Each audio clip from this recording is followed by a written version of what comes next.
Pakistan's Chief of Army Staff Asim Munir will meet US President Donald Trump at the White House on Wednesday.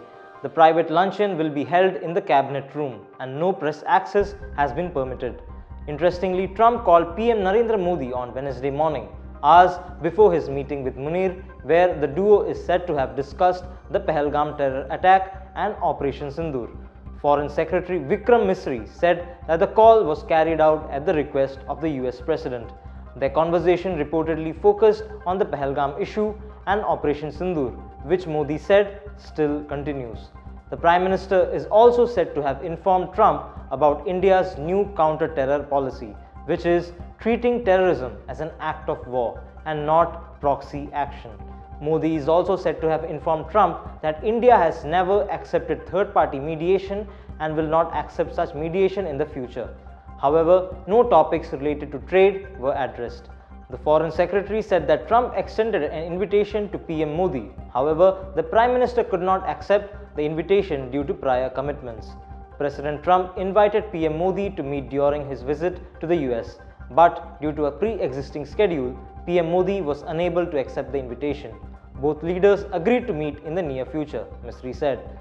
Though the Pakistani army has often had a close relationship with the US, this visit is said to be bilateral in nature.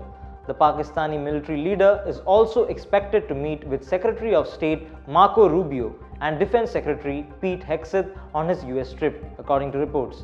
But Munir's visit to the US has garnered eyeballs as it comes soon after the India-Pakistan conflict and the US clearing the air about extending an invite to Munir for Trump's military parade. Pakistani website Dawn also jumped to justify that Munir's visit was not officially linked to the US Army's 250th anniversary celebrations on June 14, despite its timing. Dawn also attempted to hint that Munir spent the last 2 days at the US Central Command's headquarters in Tampa, Florida. Neither Pakistan nor the US confirmed the claim.